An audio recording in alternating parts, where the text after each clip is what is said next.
back to the Real Estate Huddle. This is episode 127, and today we are going to give you an exclusive look behind the scenes of a real estate transaction. And you may think that realtors, once the deal is under contract, the deal terms come together, that the realtor just coasts and goes on vacation and then shows up to closing.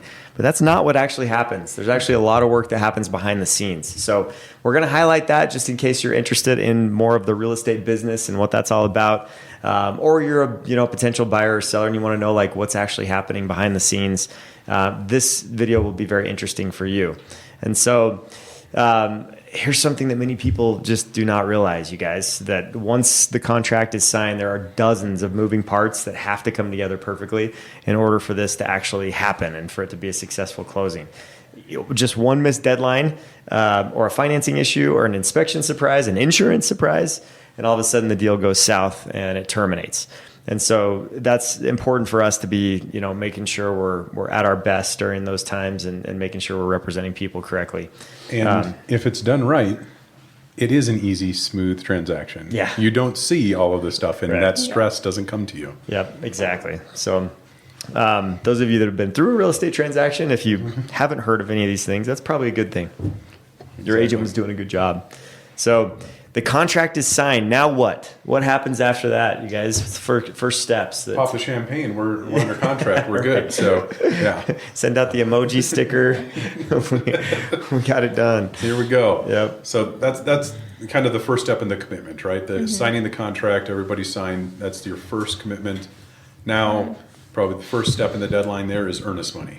What is earnest money? It's a good question. It's something that it's like a good faith down payment or deposit that you would put into an escrow account, typically with the seller's title company. Normally, it can go in other places, but most of the cases it goes to a title company and they will give you a receipt for it. Make sure you get that. But what that is basically prepaying your down payment. That's your financial commitment is saying, I'm in this transaction. So could you, if you terminate a contract based on the actual deadlines and the dates and legally, you're entitled for that money back. But if they have an ability to protest it, it happens like 1% of the time. Mm-hmm. But that is something that you put that money at risk. So it shows your commitment to it. Keeps you earnest and honest in the transaction. There you go. Like Ernest Saves Christmas, right? Just like that. I used to watch those movies all the time. There's a good money. Ernest goes to jail. Do you even know what I'm talking about, Gabby? You're probably too young for this. Okay. Well. Jesse does. Jesse's on it. Ernest saves Halloween. It was basically Ernest saved everything back then. This guy named Ernest P. Worrell that wore overalls and just like saved the day. But good for him. Yeah. Go look that up sometime. Your dad will tell you about it. Yeah. But earnest money is crucial to keep a buyer honest and respecting deadlines in a contract. So that's big. And then the timeline actually begins, right? Once the home goes under contract, deadlines are established. We got lending process that starts and gets off the ground. Yeah, so I like to put this in a calendar view, right? So you typically, most closings on average are 30 days, right? So you're going to take a whole month. Earnest money is due 3 days after having business days after having a contract signed, typically is what you require there. So then the other things in the calendar start to tip. So it's just as you're going from left to right in the transaction, there's certain positions that line up. What do you got next? Behind the scenes, the buyer's starting the loan process, right? Loan application, making sure they're already pre-approved before they write the contract, but now the loan application begins where they're actually like applying this house to the loan and locking in an interest rate typically. A lender may say, let's wait and float it down a little bit and then we'll do it later if rates go down.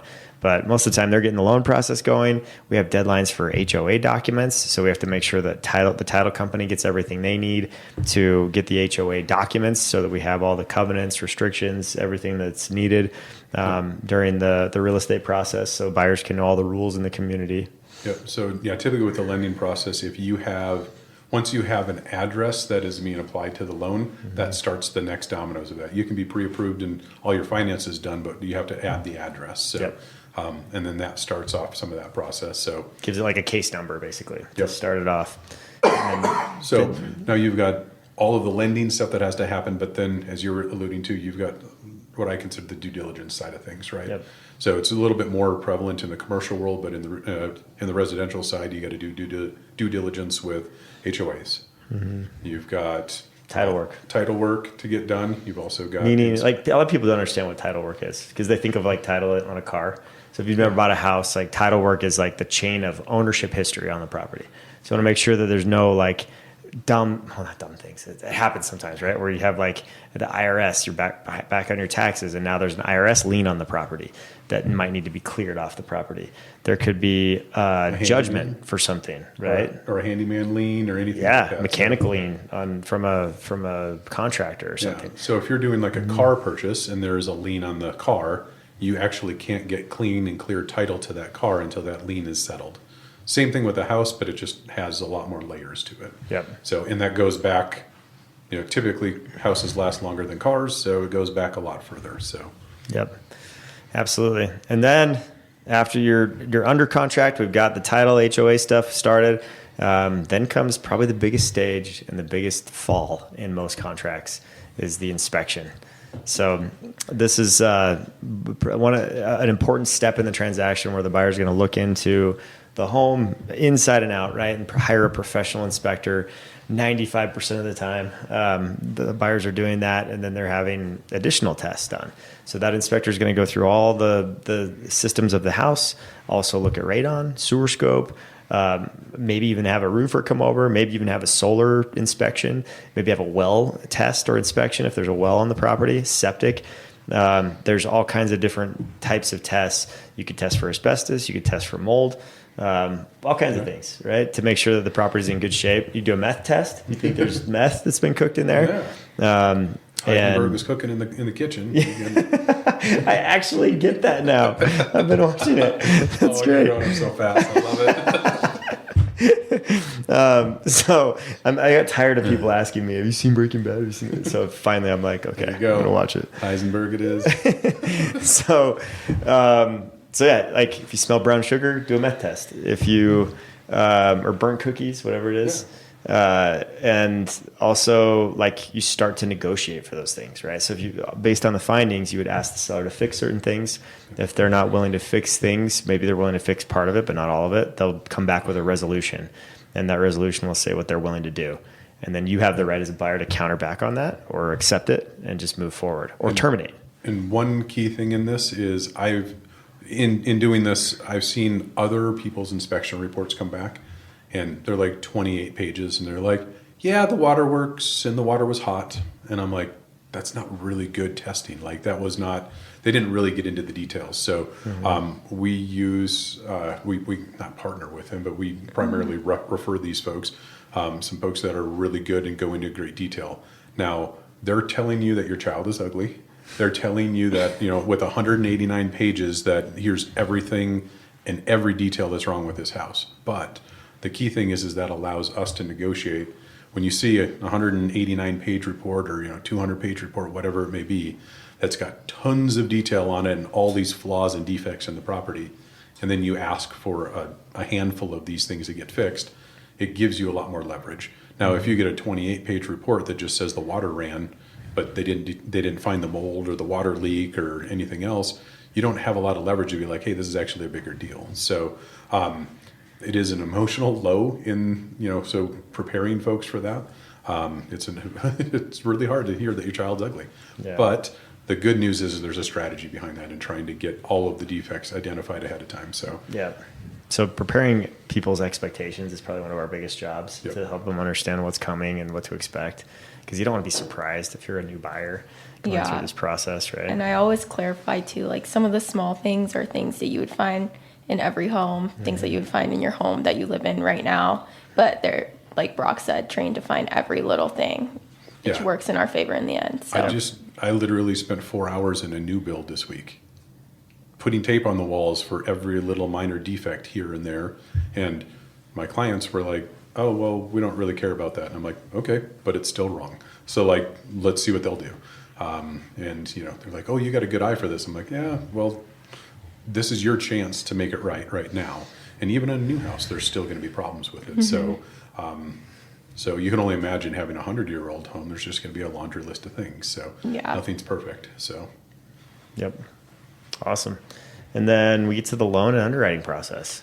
So for the loan underwriting process, some of the steps are getting your loan application finalized, then the buyer submits their financial documents, and then you go to the underwriting review, and then the conditional loan approval, and then the appraisal is ordered. And usually a lender will send you like updates every time they do a step, or they have some automatic system or something so that you know what's going on. Yep. Yep. The good ones will. Yeah, for Yeah. sure. Which is nice. And yeah, like each of those steps is important. Like this is a very real thing, right? Like lenders are looking at the buyer's income compared to their debts. If they have too much debt or not enough income, it's not going to go through. Or if, say, their income initially looked good, but then now upon underwritten approval, they've found out that there's a few conditions for their income to be seasoned, and say like they haven't been on their job long enough, or we need a couple more pay stubs to be able to verify this income. Those kind of things can create some lending delays or complications that could lead to termination or extensions in the contract. So that lending phase is pretty important. And the lending deadline, the loan availability deadline is what it's called in the contract. Like that we put out about a week before the closing date, just to make sure that we give our buyers time to get all their loan docs through and for underwriting to see it and kick it back out so that we know that they're good to go. Yeah, so any red flags are identified early enough to where it doesn't put their earnest money into jeopardy. So typically 3 weeks into a 4-week process roughly. So, and we call that cleared to close, when they're all like done, which is a happy day. That's when the buyer can rest at ease knowing they're going to get the financing and nothing's going to go south at that point. So that's pretty awesome. And the appraisal can be another huge, conundrum in itself, right? If it comes in low, then there's trouble. Then we got to negotiate. And lenders order the appraisal. They're the ones that order that from a random pool of appraisers. So you can't just pick your guy that's going to give you the best value on the property. It has to be randomized. And so they order from a random appraisal pool that they have at their company. That appraiser goes out, looks at the property in person typically, and then writes a report on it saying what they think the value is. Meanwhile, they are looking at the contract. So oftentimes, 90% of the time, it comes back right at value. There are times, though, where it can come in above value, which that's like instant equity for the buyer if it does, right? It's pretty awesome. It doesn't really affect their loan, but it feels good to know that someone thinks your home's worth more than you paid for it. It can affect their loan if the appraisal comes in much higher and they have PMI. Yeah. Right? You can tip them past that point where their loan to value ratio changes. So we've been very fortunate where I've been able to negotiate a low enough price to where there's margin there. So I had one buyer walked out of closing with a check, and I'm like, sorry, I disappointed you. You didn't want to have any money down, but now you got paid to leave. So get paid to buy a house. Yep. That's awesome. Yeah. You've had quite a few of those actually this year. It's been great. So if it comes in low, this is where we have problems, right? So if that happens, then we have a whole new set of negotiations. Let's say we're like $20,000 low on the appraisal compared to the purchase price. In that case, the lender's not going to lend on more than, so if it's like a 90% loan, then they're not going to lend on more than 90% of the appraised price, not the purchase price. And so we'd have a $20,000 gap there where the buyer would have to bring 20 grand more in cash to the table to close this deal. And sometimes that's possible for buyers, and other times it is not possible for buyers to do that. And so in those cases where it's not possible, you've got to get that seller to come down in value. And so oftentimes they're asked to correct their price to get there so that the deal can still close. And some sellers will be like, no, it's not worth 20 grand to me. I'll start over. We'll get the next buyer. And hopefully that appraisal will come in better. Yep. But FHA appraisals, they last for 6 months. They're glitter for 6 They're months. locked. Conventional, you can get a new appraisal the next day, and that's no problem. And so it depends on the loan type to know how much flexibility you're going to have, but that's kind of how it works as far as appraisals go. Yeah, one thing that people don't see behind the scenes, if that appraisal comes in not in the buyer's favor, that could mean multiple hours of going through comps, talking with people, evaluating the comps, protesting the appraisal, going through all these different layers. So if that does happen, that's a significant amount of time and effort to go in there just for a small dollar amount. Yep. So, yep. Or any dollar amount, I should say. Yeah. And once that's all approved, if the appraisal's good, or if you've renegotiated a price and you're ready to move forward, then we get to basically preparing for closing and getting ready for that. And so the title company's done all their due diligence, on the property and the ownership history. They provide title insurance that the seller pays for in Colorado to the buyer. And they also the seller will allow the buyer to do a final walkthrough right before closing, which is huge. And we've got one today, right after this, actually. Yeah. So going to go to that and go see the walkthrough. And part of the thing that's happening at a final walkthrough, so as a buyer, you're looking, did they put any holes in the wall when they were doing this and moving out and that type of stuff? But for us, we've seen all the inspection paperwork. We've seen, we had what they said they would do. Then they had the paperwork saying that it was done. But a lot of times I'm going there and validating that. So yes, this plumbing or this part of the plumbing had a leak, but when I went there, it was still leaking. Yeah. So I'm getting in contact with other people, getting the plumber back out there, getting that mitigated, taken care of, and then confirming that it's done. So you're not buying a house with a water leak. That's why it's important too, I think, in the inspection to clarify, like, have a licensed professional complete plumbing or whatever it may be, because they could fix it, but not in the way that your buyer wanted. Yep. And then they show up the final walkthrough and they're like, what the heck, So Yeah, totally. Yeah. And it's often, it's usually the hour before closing that we do the final walkthrough, just so that you can see the property right before it changes hands. And people want to know, because what if you saw it the night before and then there's a leak that happens the next morning? You miss it, you sign docs. That property's yours now, right? It's recorded in your name. If there's a lot of stuff on the inspection, I'll typically go beforehand, especially if the property is vacant. I'll go confirm that all this stuff was done. And then the final walkthrough is just that validation for everybody. Yep, absolutely. So that's kind of just the moments before closing. And then we always tell our buyers, make sure to bring your ID, your driver's license, Yes. and make sure to bring your just your funds. If you have to bring either a cashier's check or a wire. Most of the time, title companies like wires nowadays. And so you got to have your money there, unless you're getting money back at closing. That could work. But that's important to be prepared and know what to bring to the closing table.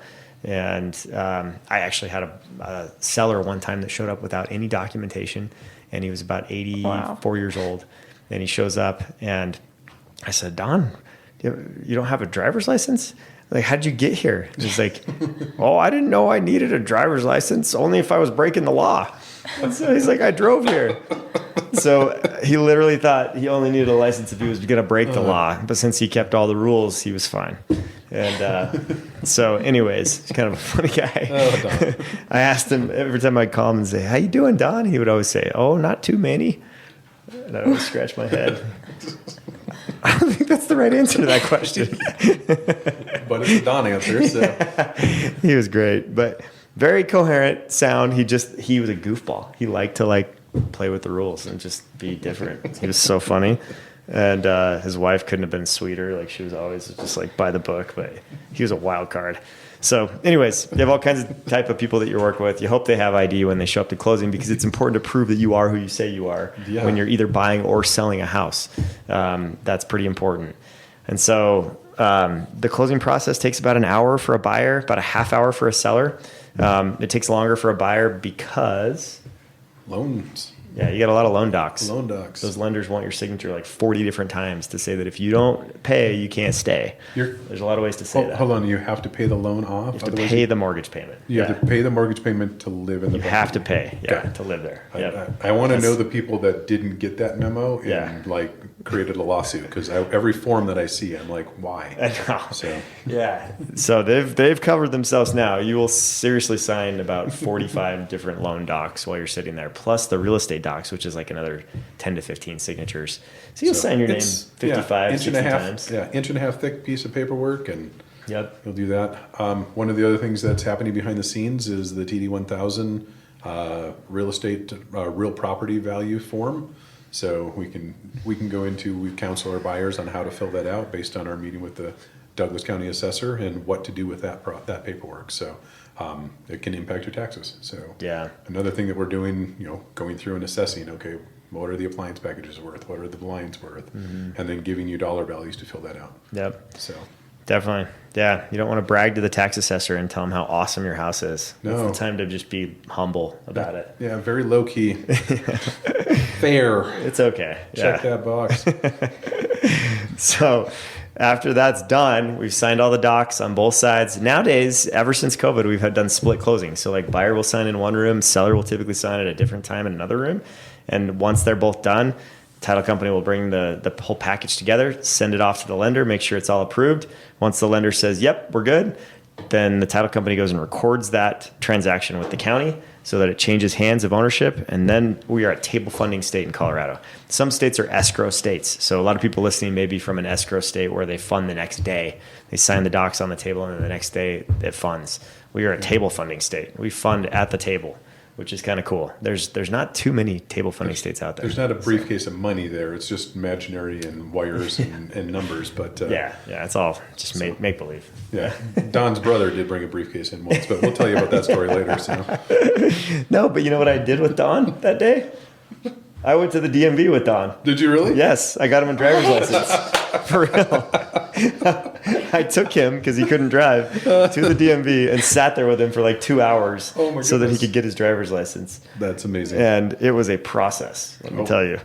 So your government working well. But they were going to give him $450,000 for his house. So the title rep's like, I can't do that unless you have an actual ID. Like you have to have valid ID.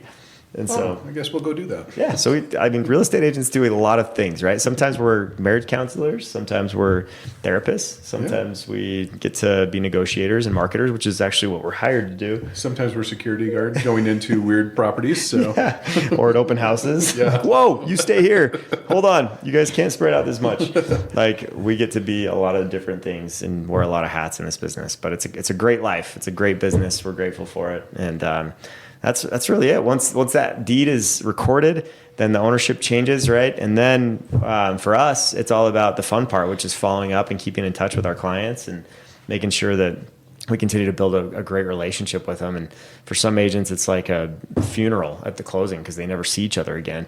For us, it's like the start of something, right? We just work together and now we get to be friends, right? And continue to follow up, invite them to our client events and parties that we do and have fun with them. And we're doing our March Madness bracket right now. So if you want to be involved with that, if you're listening, definitely let us know. I'm fighting for the massage, so solely fighting for last place. Yeah. We have a last place prize and first place prize. That takes the pressure off. It's really nice. Yes, it's gonna be fun. So, if you need guidance and you need someone that can help you through each stage of the real estate transaction here in the Denver metro area, we are more than happy to help. We've been through over 1,000 transactions over our team's career so far, and so we'd love to help you navigate this real estate market and help you get a great deal on a home or defend your equity if you're the seller, and help you retain as much equity as you can since you work hard for that. And we hope you enjoyed this one, and we'll see you on our next podcast episode.